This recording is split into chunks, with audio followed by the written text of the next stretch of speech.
The wish for absolute freedom is one of the constants of intellectual life, and in France it amounts to a tradition.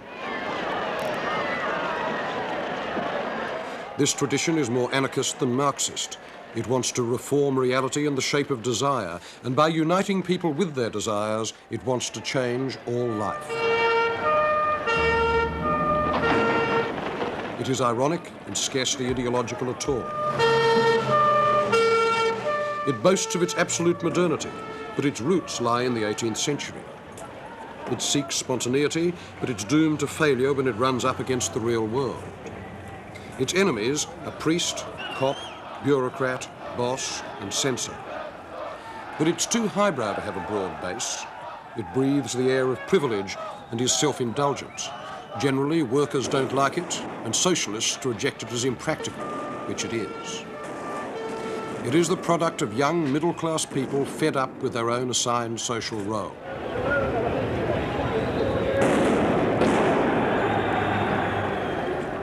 The last time it surfaced in France was in May 1968.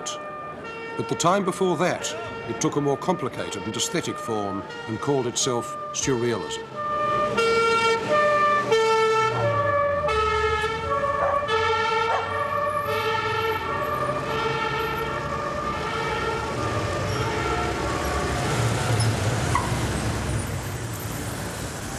Of all the art movements of our century, surrealism was the one most concerned with the question, how shall I be free? Now, many works of art are metaphors of freedom. They show us the free play of the mind and the senses, and they're models of choice. But surrealism aspired to be the instrument of liberty. It wanted to set people free, to save them, in the way that revolutionaries and evangelists promise salvation through an act of faith. Consequently, there was a good deal more to surrealism than simply a solemn parody of revolutionary threats. It had something in common with a religion. It had dogmas and rituals. It had martyrs and holy saints. It had a circle of faithful, and it had a pope. He was a young medical student turned poet. His name was André Breton, and in the 20s he developed into one of the great fascinators of modern art. He inspired, as one of his disciples put it, a dog-like devotion, largely because he was very inventive, very perceptive, and very moral, not a combination one gets very often in French or any other cultural circles. So this evangelist believed that both art and life could renew themselves by contacting forbidden areas of the mind, the unconscious. That, in turn, would refresh our sense of the world by disclosing a whole network of hidden relationships, chance, memory, desire, coincidence, a new reality, a surreality, in the word that he borrowed from Apollinaire. The dream was the instrument for this. In dreams, the id spoke. The dreaming mind was unlegislated truth. And so was neurosis, the permanent, involuntary form of dreams. In this, Breton and his circle were part of the great movement of thought whose motto was the work of Sigmund Freud. But they were not really Freudians, and there is no evidence that Freud took them seriously, any more than Stalin would have taken notice of the surrealists' masochistic efforts to put themselves at the service of communism in the 1930s. Breton was a natural clan leader, and he soon acquired the devotion of a group, gently caricatured here by Max Ernst in 1922. In these early years, surrealism was mainly a literary group. But the presiding spirit of surrealist painting is over there. His name was Giorgio di Chirico, and his work was the link between romantic art and surrealism. Below the rational surface of 19th century art, there ran a fascination with dreams, with mystery, melancholy, fear. It was a world of pre-Freudian phantoms. Its main influence on de Chirico came through Arnold Böcklin, a late 19th century German. Böcklin specialized in images of death and melancholy set among the ruins and the sea coasts of Italy.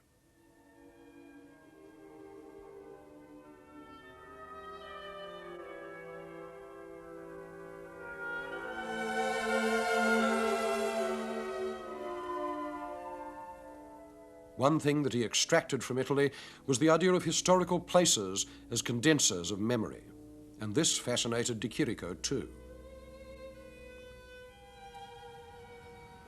What he discovered in the squares and arcades of Italy was not their solid architectural reality, but their staginess.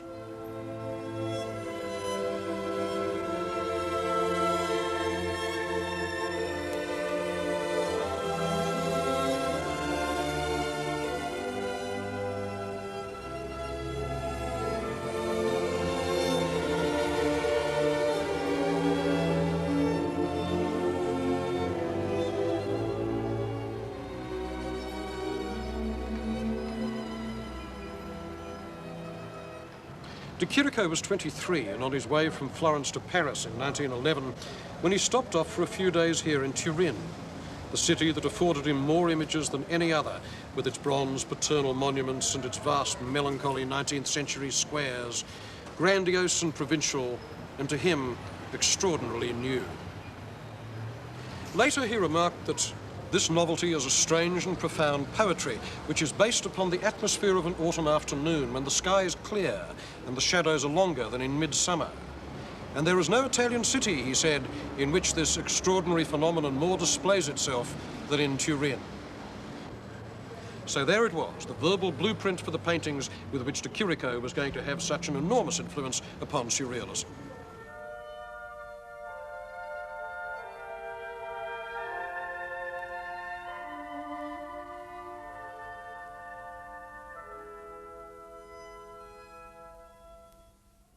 As theatre replaces life, so nostalgia replaces history. And its emblems are the sunlit square, the tiny dark figures, the tower, the stopped clock, and the train.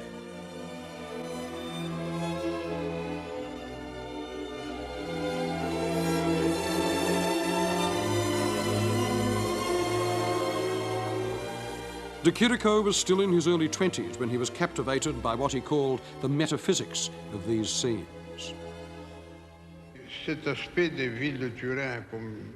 The special quality about the city of Turin, which Nietzsche talks about, revealed a spiritual phenomenon to me which I didn't know about before. I understood, in fact, that what he saw in Turin, especially in its arcades, was something deeply poetic. I realized the value of this discovery of Nietzsche's.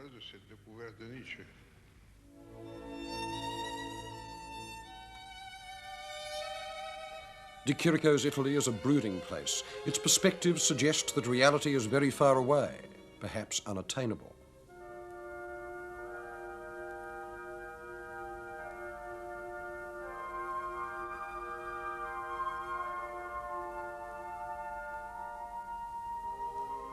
Human society has ceased to exist.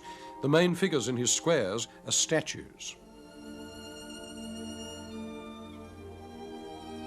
And in the most disturbing of all his paintings, called The Mystery and Melancholy of a Street, the statue does not appear at all. It just announces itself with the tip of its long shadow, drawing the girl towards it.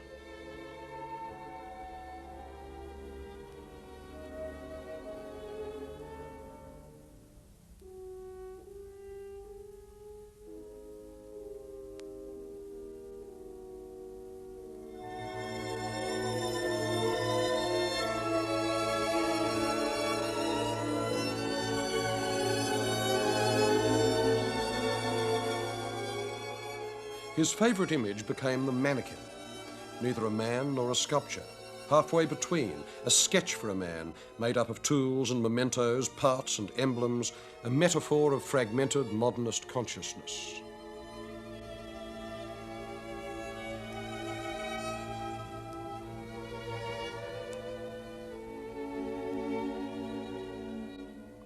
That tilted space came more from Cubism than from real Italian squares. But it wasn't the Cubist scaffolding that surrealism admired. It was the strange encounters between objects, and the clarity which later surrealist painters would imitate because it made the dream look real. Chirico's space became the norm for surrealist art, a neutral place, an ideal plane on which odd things met in full light.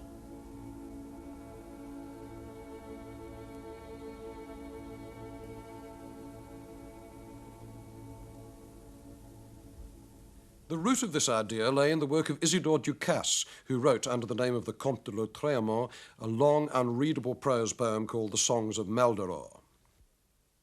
It contained the phrase, beautiful as the encounter of a sewing machine and an umbrella on an operating table. This summed up the surrealist ideal of beauty, a beauty of strangeness, of incompatibility and secret correspondences, which was the beauty of de Chirico's pre-war paintings. By 1921, surrealism, a poets' movement, had got its first major artist in Paris, the young German, Max Ernst. He arrived with a packet of his strange collages, and their incongruous meetings of images cut from catalogues and magazines struck Breton and his circle as Lautréamont applied to art. They seemed to subvert the world. They seemed revolutionary and edgy poetry distilled from the most ordinary materials. They were the view through the gap in middle-class reality. Much later, in the 60s, Ernst was interviewed by his old friend Roland Penrose, once the leader of the English surrealists. I was born with a very strong feeling of need of freedom, liberty. Mm-hmm. And that means also with a very strong feeling of revolt. Revolt and revolution is not the same thing. But when you have this very strong feeling of this need of revolt, need of freedom, and you are born into a period where so many events invite you to get revolted and throw over what is going on in the world and be disgusted with it and so on, it is absolutely natural that the work you produce is a revolutionary work. In Paris, Ernst grafted his collage technique onto de Chirico. This monster is called the elephant Celebes. Its shape was inspired by a photo of an African corn bin. Its top knot comes from de Chirico's mannequins. But for most of Ernst's images, there is no rational explanation. They come from a parallel world, a place of lucid dread, akin to the powerlessness that children sometimes feel. Ernst could compress a lot of psychic violence into a small space the size of a booby-trapped toy.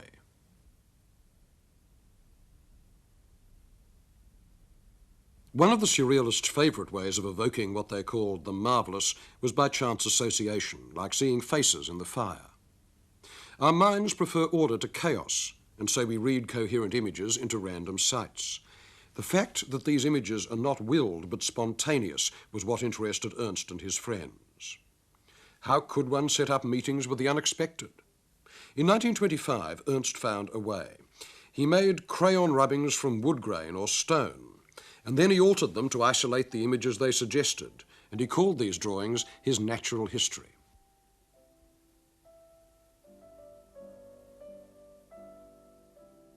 But the strongest illusion of a parallel world in Ernst's work came from the collages that he began to make around 1930. He used Victorian steel engravings, cut and reassembled. For us today, their effect has changed a bit. They're still sinister, still disturbing, and still marvellous in their power of suggestion. The peculiarity of Ernst's world never lets up. It's always suddenly there, as though stumbled upon.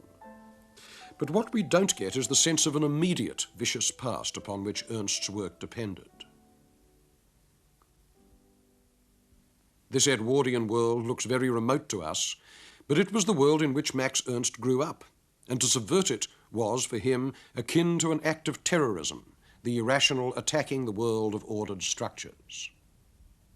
It's important in a time when those who run the world pretend they can do it only with their reason, rational, and they are not even noticing that reason has almost nothing to do. Look what is going on in the world right now. Yes. What has been gone in the world in the last 20 years anyhow. Who made world history? Not the most reasonable people, the madmen did.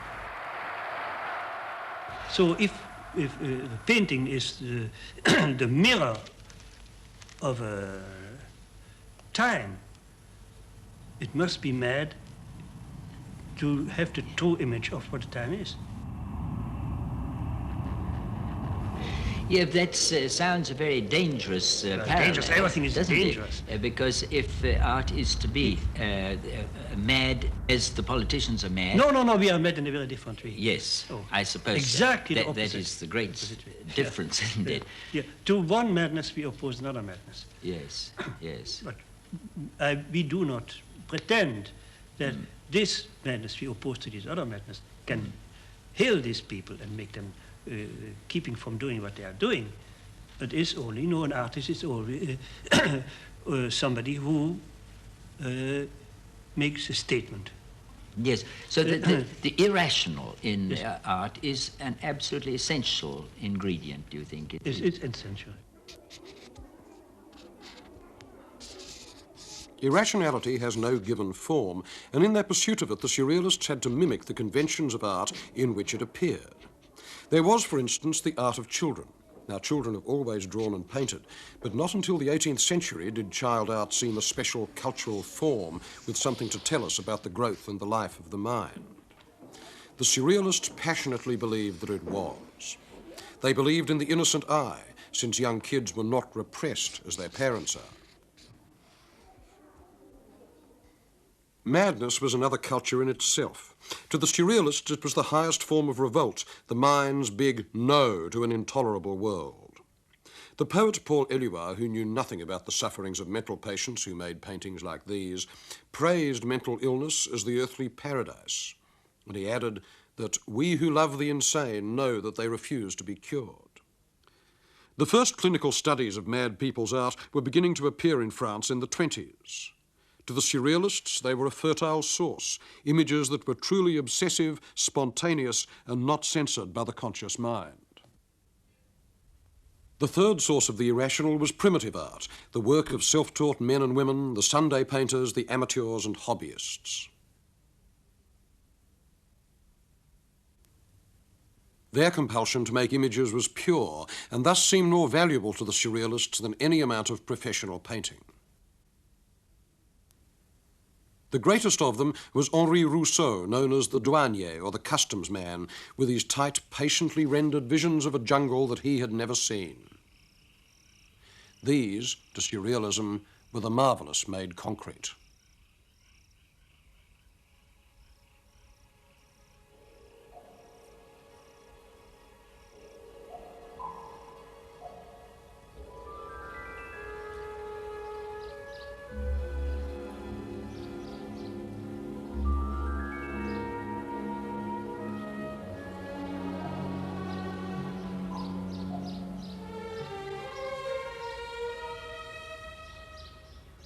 In 1879, a French country postman in the village of Hauterive picked up a stone. He was then 43 years old and his name was Joseph Ferdinand Cheval. He had absolutely no training as an architect, but he did have a very strong sense of immortality, and for the next 33 years he laboured incessantly here in his own backyard, 93,000 working hours by his own count, to construct this.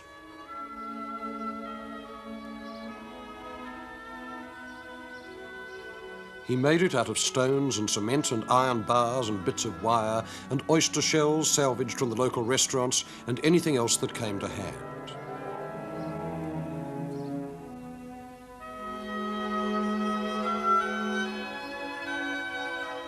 It was his ideal palace, his testament to the future.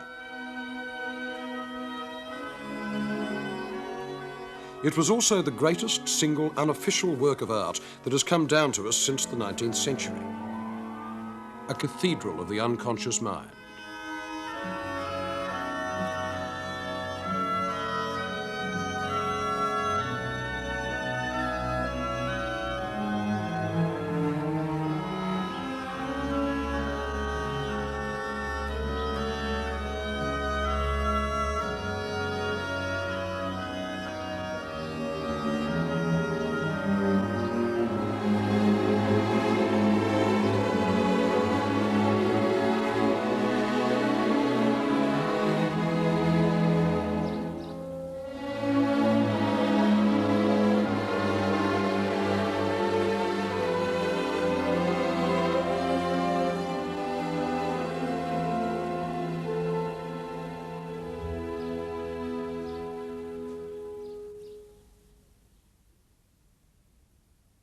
The surrealists drew their own map of the world with the countries redone to their scale of surrealist interest. No England, but Ireland, which they saw as a place of myth, twilight and revolution, is huge. The United States don't exist at all. Mexico and Labrador have swallowed them. Australia just gets in, I'm glad to say, but it's dwarfed by New Guinea.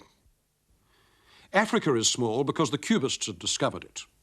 Germany dominates Europe, and the only city is Paris, and no Spain, which is odd because two of the linchpins of surrealist art were born there.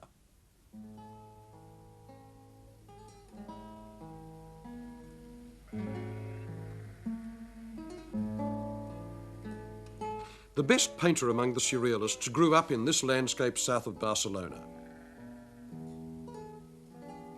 His name was Joan Miro, and he has outlived most of his fellow artists. In a sense, Miro didn't join the movement. Surrealism joined him. It needed his art, a free lyrical mixture of folk tales, eroticism, sardonic humour and absurdity. As a young man before 1920, one sees him becoming a modern painter. First, the bright Mediterranean colour derived from Matisse, and then looking to Cubism for the geometry. At this stage, his art is a vision of detail, like a biblical counting of blessings, the folds of ploughed earth, the sharp edges of barn and house. The creatures are laid out flat and bright, one by one, as in one of the Romanesque frescoes of northern Spain.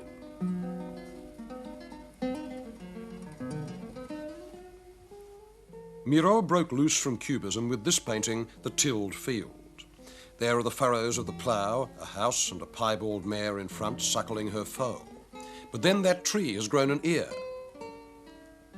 and that lizard is chatting with a snail while reading a French newspaper, a sort of ironical wave to Cubism. And up in the air, a rooster leaning from a tree, crowing, while the cloud behind it becomes its feathers. This is a metamorphic landscape. Everything in it can become something else.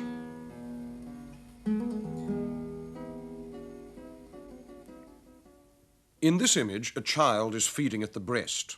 In the 20s, with such works as Maternity, Miro became the modern heir to the medieval illuminators, to the Romanesque sculptors with their bestiaries and demons, and to Hieronymus Bosch himself. 100 years before, William Blake had urged his readers to seek those images that constitute the wild, the lion and the virgin, the harlot and the child. Which is what Miro did for us in paintings like the Harlequin's Carnival. He had the range of a man who owns all his sensations and is ashamed of none of them. And he set forth his immense vitality with a diction of pure, flat colour that almost no other modern artist except Matisse had used with such mastery. In the twilight of his work, Miro is probably the last great national painter of the 20th century, a Catalan to the fingertips. And nobody is more certain of that than the people of Barcelona. For their city had a much deeper connection with surrealism than the Miro mosaic in its main street, and it goes back to the turn of the century, when Barcelona was a cultural capital. Art Nouveau, the luxury style of 1900, still marks Barcelona deeper than any other city. Its master was a Catalan architect named Antoni Gaudí, who was still at work when Miro was a young man. But Gaudí's main work was only just begun when he died in 1927.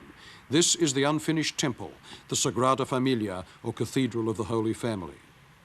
He started it in 1903, and it's still going up, but very slowly. Probably they'll never finish it, but in any case, this is the last delirious monument of Catholic Spain. In this case, you can say that form really does follow function. Sliding, rippling, dissolving, reforming, changing colour, juicy architecture, soft architecture, the architecture of ecstasy.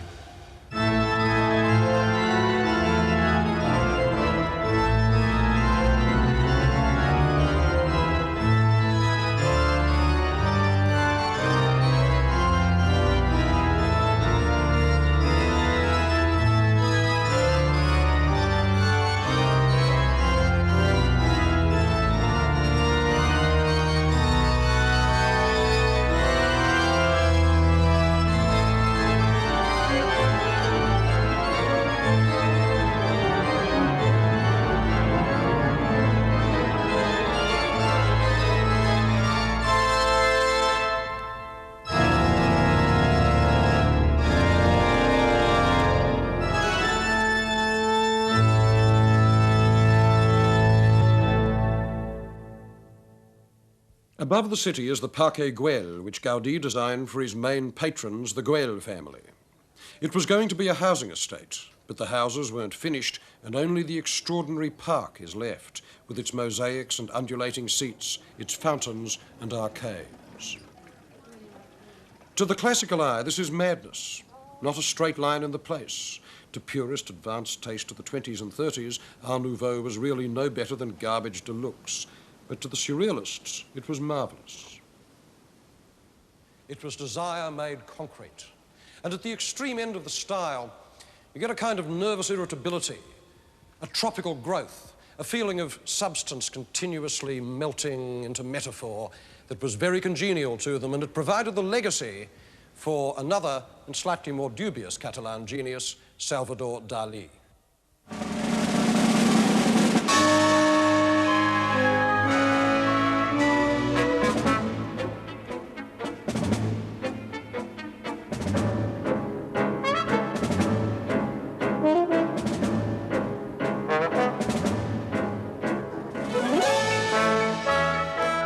For almost 40 years, Dali has been one of the two most famous painters alive.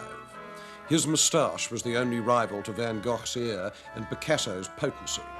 Do you have any trouble with it at night? I mean, do you have to peg it or anything like that, or does it stand up at night? No, in the night, clean every night. They come in soft, sleep. So at night it droops down while you're sleeping. Completely. And then in the morning, up she goes again. 3 minutes. Only in 3 minutes, fix my moustache. And then you feel you can face the world with that wonderful moustache standing up. Yes, because every day becoming much more practical for my inspiration. But I'm fascinated to know that.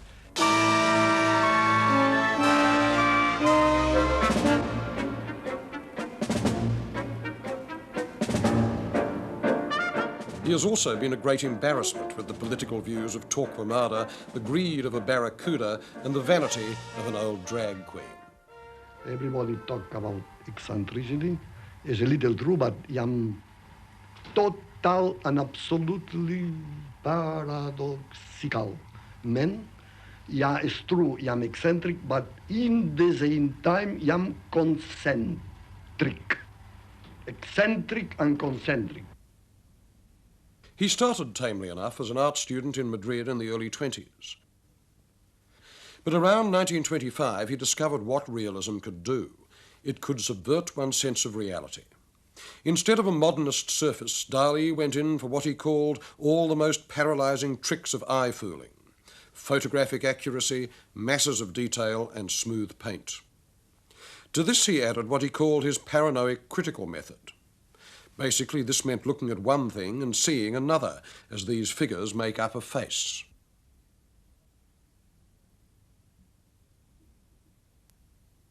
Dali used this trick again and again in his paintings. This one is called The Metamorphosis of Narcissus. There he squats on the left, head on his knee, staring at his reflection in the pool, and the giant hand on the right, holding an egg from which a narcissus sprouts, exactly mimics his body.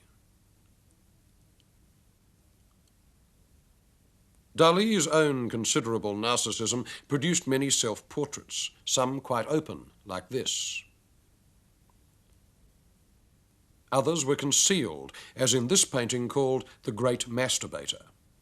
A grasshopper clings to the soft yellow shape, which is Dali's profile, boned, as it were, and laid nose down on its side. And that same profile, by now as runny as wax, turns up on the beach in his most famous image, The Persistence of Memory. Dali had a brilliant sense of provocation. He even managed to alarm Breton with this one and provoke a solemn argument among his fellow surrealists upon whether a pair of pants spattered with feces was an acceptable dream image or not. Like a gland irritated by constant scratching, his mind threw off many such images before the end of the 30s, when they began to get rather tedious and predictable, and most of them had to do with sex, blood, dung and putrefaction mixed with declarations of impotence and guilt. For Dali loved anything that spoke of flaccidity, runny cheese, flesh held up by crutches, soft watches. Dali inherited a lot from Spanish religious art, an almost paralysing morbidity about flesh. It is phosphorescent, always on the point of dissolution and rot. In Dali there is no such thing as the confident body of classicism, but there is no spiritual transcendence either. He locked himself up in the prison of the narcissistic self and then threw away the key. Eventually the dreams weren't real at all. Just Dali being Dali, the Nickelodeon of the id. He had not reached his 40th birthday when Sigmund Freud had the last word on him. "It is not the unconscious that I seek in your pictures," he wrote, "but the conscious. Your mystery is manifested outright. The picture is only a mechanism to reveal it." So there he is, not great enough for marble, but just right for wax. It's proper that Dali should have found his place here in the Paris Wax Museum, the Musée Grévin, representing culture along with the novelist François Sagan and the clothes designer Pierre Cardin. For the Wax Museum was one of the favourite spots of surrealism. It was a house of bizarre but second-hand illusion. Waxworks are neither art nor life. They're failures, they're sinister hybrids, and from that point of view, the cruder they are, the more potent they get. They mock the powers of art and offer none of the consolations of nature. No wonder the surrealists like them. This place was one of several that made up a surrealist itinerary of Paris, a city of monuments and gates, passageways and parks, where the surrealists would meet at dawn or at midnight in the hope of setting up encounters with the unexpected, with the secret history of Paris.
One of the most potent spots in Paris was the flea market.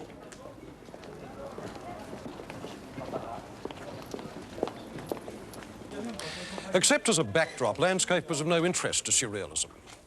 They probably found it disagreeably bucolic. It was a city movement made by pale, aggressive young eggheads whose natural lair was the cafe and whose essential city was Paris. In fact, it's impossible to imagine surrealism without Paris. And their equivalent to the endless variety of nature was the endless profusion of baffling objects which washed up here in the flea market. Of course, that was in the good old days before they started calling junk antiques. But even so, you never knew what you might find here. The flea market was like the unconscious mind of capitalism. It contained the repressed surplus. This is where the sewing machine met the umbrella on the operating table and in due course gave birth to a whole flock of progeny, a new art form, the surrealist object. The object was collage in 3 dimensions. The surrealists thought that it made secret affinities visible. It was a way of declassifying the world and rendering it permeable to imagination. A head with the eyes closed with zippers became Marcel Jean's quietly sadistic image, the spirit of the gardenia. Victor Brauner made a wolf table. Dali made a whole compendium of his fetishes. Wolfgang Paulin called this articulated cloud, the source of rain and the protection against it fused into one image. And Mary Oppenheim produced the most famous and contradictory surrealist object of all, her fur cup and spoon, the very essence of uselessness. One particularly good object maker was the American photographer Man Ray, a veteran of Dadaism. An object is a result of looking at something which in itself has no quality or charm. I pick something which in itself has no meaning at all. I disregard completely the aesthetic quality of the object. I'm against craftsmanship. I say the world is full of wonderful craftsmen, but there are very few practical dreamers. In the early days in Paris, when I first came over, and I passed by a hardware shop and I saw a flat iron in the window, I said, there's an object which is almost invisible. Maybe I could do something with that. What could I do? Is to add something in it that was provocative. So I got a box of tacks. I glued on a row of tacks to it to make it useless, as I thought. But nothing is really useless. You can always find a useless, even for the most extravagant object. The iron, entitled Gift, was pure malice. This one he called Object to be Destroyed.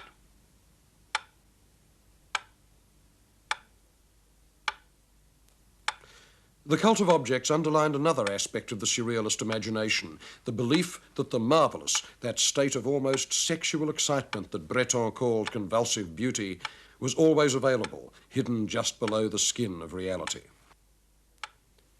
The artist who produced the best evidence for this idea lived in a modest house in a Belgian suburb, and his name was René Magritte. Magritte was Monsieur Bourgeois to the letter, stocky, taciturn, suburban. He died in 1968, but his work continues to serve its audience rather as Victorian story painters served theirs. People like stories, but modern art doesn't tell many, and Magritte did. However, his stories weren't narratives. They were snapshots of the impossible.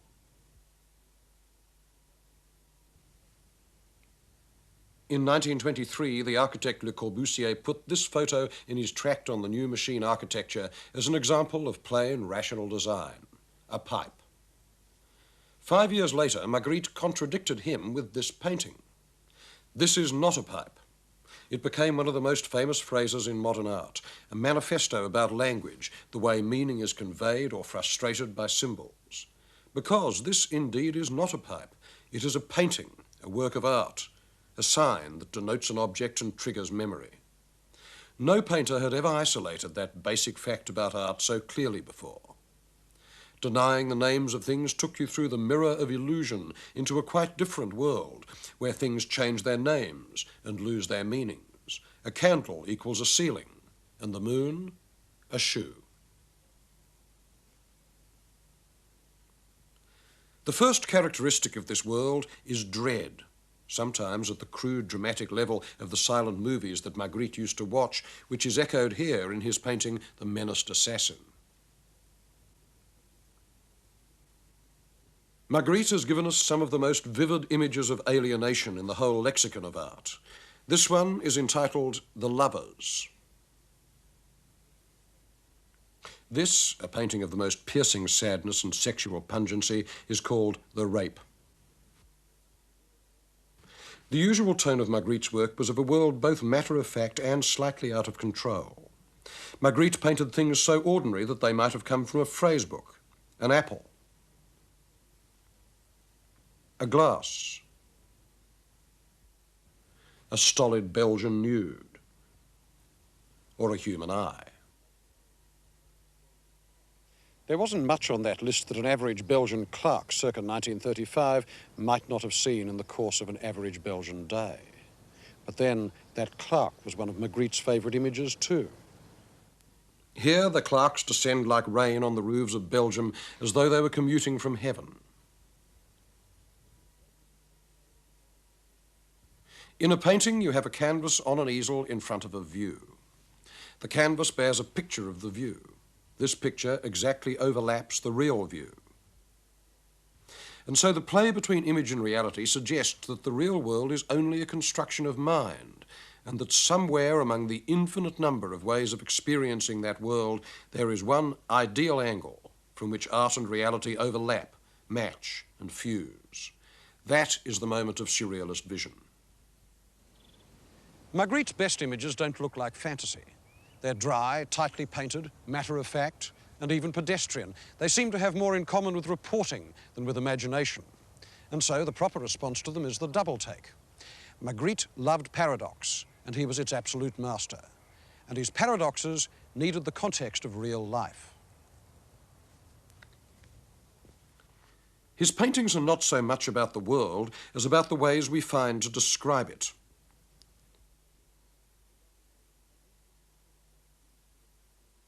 Magritte was obsessed by the weak hold that language has on what it describes.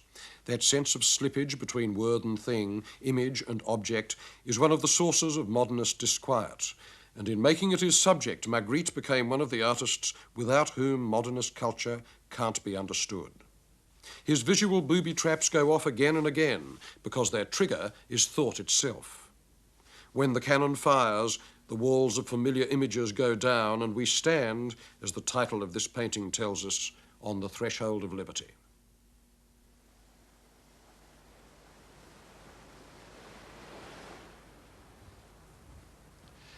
The surrealists had no heroes among politicians, dead or alive, but they did have a gallery of saints, of men and women who were considered to have lived out the ideals of the movement before its time.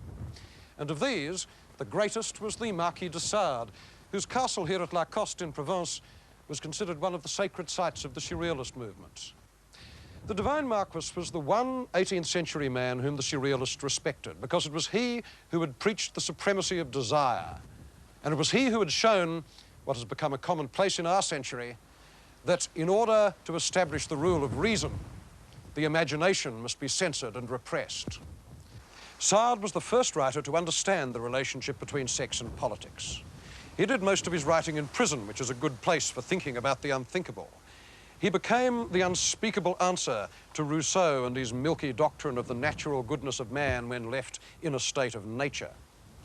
Not so, said Sade. We don't know what our natures are, and moreover, we can't find out what they are unless we follow our desires to the absolute limit, no matter how appalling the disclosures may be. Sade was a blasphemer, an atheist, and a traitor to his class, the aristocracy. No wonder, then, that he had such an appeal to the surrealists, who were also atheists, blasphemers, and traitors to their class, the bourgeoisie. The surrealists' tributes to Sade, like this proposed monument to him by Man Ray, often had a blasphemous tone, which may seem a little dated today. But the surrealists were almost all baptized Catholics, living in France when the church still had a great deal of power. The best crack was by Max Ernst, the Virgin Mary spanking the infant Jesus, watched by the three wise men, Éluard, Breton, and Ernst himself.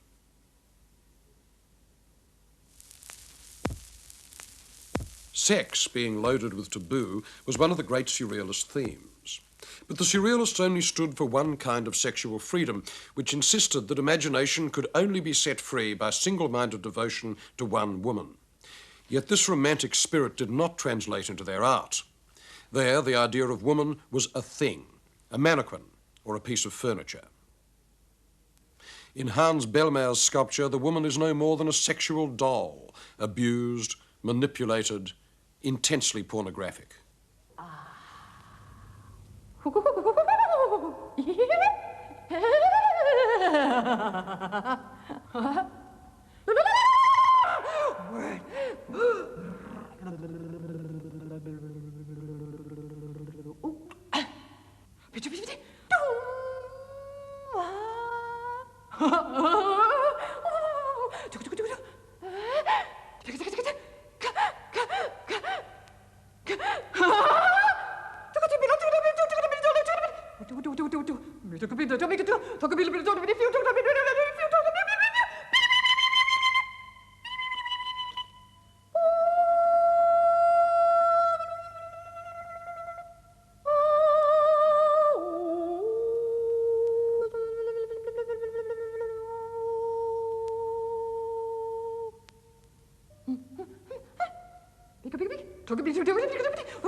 As the 30s wore on through the Spanish Civil War towards 1939, their tone was less frustration than apocalypse. Max Ernst summed up the sense of foreboding in one prophetic painting called Europe After the Rain, a place reduced to creepy namelessness, a vacated planet, all ruins and jungle and decay. And when the rain in fact did come and the German army rolled into France, the surrealists prudently ran. Many of them went to America, and so it was in New York that the remains of surrealism took root and mutated. But the greatest American artist of the irrational was already living there, in a frame house on Utopia Parkway in Queens, outside Manhattan. His name was Joseph Cornell, and he made boxes. In one sense, the box was a metaphor of Cornell's own shyness. Very few American artists have ever so banished their outward lives to preserve their inward one. And there were its emblems, preserved under glass, filed away inside the wooden walls. They represent a distant reality. Not a historical reality exactly, more like a theatre of memory whose images keep crossing and recombining. The birds, the planets, the charms, the provincial hotels and ballerinas and foreign postage stamps. It could have looked precious like Victoriana, but it didn't because Cornell had such a rigorous sense of form, strict and spare like good New England carpentry. De Chirico's paintings were full of nostalgia for lost experience, but in Cornell there is much less sense of loss. Everything is there and possessed, as memories are in the mind.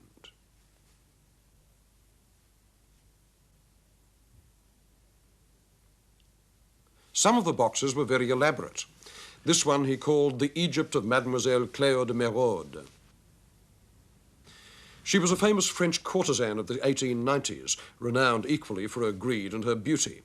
In effect, Cornell compares her to Cleopatra and makes a casket for her with the emblems of Egypt in it. A sphinx, sand, pearls, serpents of the Nile, and so on.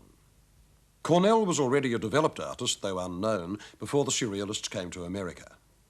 The side of the American irrational that got most from surrealism in the 40s was the work of painters like Jackson Pollock, Mark Rothko, and Achille Gorky, later to be numbered among the abstract expressionists. And among them, the main bridge was Gorky. He had a peculiar career, this Armenian refugee, with his florid imagination, deep insecurities, and eventual suicide at 44. For the best part of 20 years, he turned out pastiches of the artists that he wanted to become, of Picasso and then of Miro, imitating him in paintings like this. And then, quite suddenly, Gorky found himself. The spidery, fluent line that he had got from Miro began to describe landscapes of not quite abstract form, shapes like flower stems, tendons, sexual organs, livers, and feathers. The canvas pulsates. It's filled with a kind of glowing, sweaty, pre-conscious life. It looks into the body and not out from it. A great issue among the New York painters was myth. Like the surrealists, they felt rational civilization had let them down. They wanted painting to return its audience to what they imagined was primitive reality, to art as a magical sign. And so Jackson Pollock, in the years before he began to drip paint directly on the canvas, used these charged, meaty squiggles of paint to translate the shapes of Southwest Indian art, of rock pictographs and sand paintings, into images like this one, The Key, done in 1946. Or Male and Female, painted 4 years before. Painting accumulated resonance by appealing to myth. But the myths were in decline, and the painters were not Indians or cavemen, but New Yorkers living in the age of psychoanalysis. They were like religious artists without a context, and like the surrealists, they concluded that the only unpolluted areas left to the modern imagination were the unconscious and the distant past. With their tiny audience and their exalted sense of the artist's role, American painters like Mark Rothko, or here Hans Hofmann in the 1940s, were the last romantics, the last artists to paint as though art had the power to change the objective conditions of life. For them, the surrealist ideal still held true, although there was no chance that it would come true. And no promised liberation of the mind could compare to the real liberation of Europe in 1945. The fact that so many of the surrealists had gone to America guaranteed that surrealism would be a dead issue in France after the war was won. After all, they had run away, and they could no longer command the respect earned by writers like Jean-Paul Sartre and Albert Camus, who had stayed and resisted. So, as a movement, surrealism faded, and its absorption into chic, which had begun in the late 30s, became almost complete. The movement that had hoped to reshape the mind of Western man ended by advertising booze and cigarettes. But was that all? Not quite. For the memory of surrealism, its deposit of ideas, was strip-mined by artist after artist in the 60s and 70s. As a proposition about freedom, it still remained infinitely intriguing. In 1969, the Romanian artist Christo wrapped a whole section of Australian coastline in plastic and rope.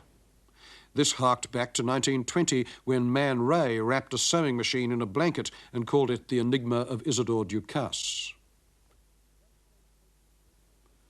By the same token, Breton wrote that the simplest surrealist act, the most gratuitous one, would be to walk into the street shooting a revolver at random into the crowd. Again, almost 50 years later, a Californian named Chris Burden fired a revolver at an airliner taking off over Los Angeles. He missed, and this action he called art.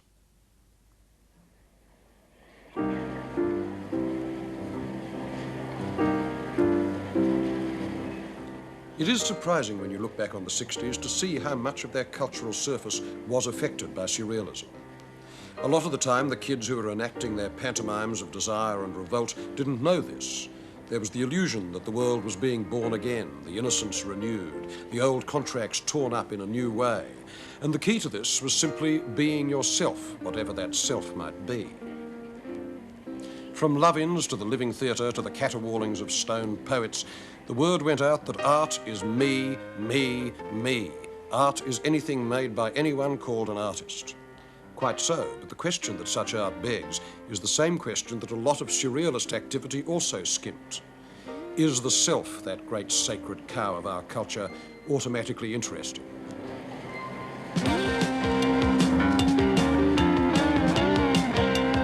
Or can it only hold our interest as art to the extent that it produces ordered structures? Looking back, I don't think there's much choice. But in the 60s there was, because then, diffused through the West, as in the 20s, you had a dandyistic theatrical revolt based upon a cult of youth, which, like surrealism, was a romantic revival. Ecstasy, irrationality, old Dionysius trying to assert himself again, dressed like a pantomime wizard and nattering about hobbits and cosmic consciousness.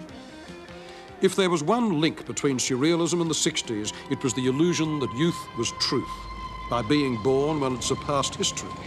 By finding reality intolerable, one became a prophet. There was another war in Vietnam this time to help create an idea of class based on age. So it was thought, or rather felt. But all this fabric of illusion came apart in the 70s.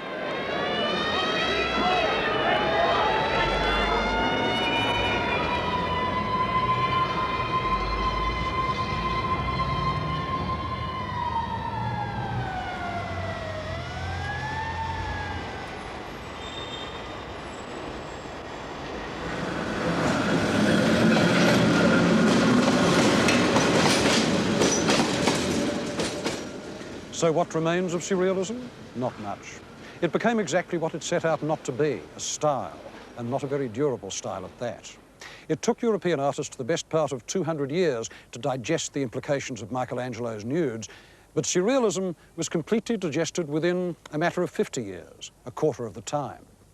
And in the meantime, its devices have come to look more nostalgic than revolutionary. The Magrittes and Ernsts that were once hard nuggets of contradiction now end up in the sale rooms fetching enormous prices, just more units in the smooth flow of exchange that blurs the meanings of all art.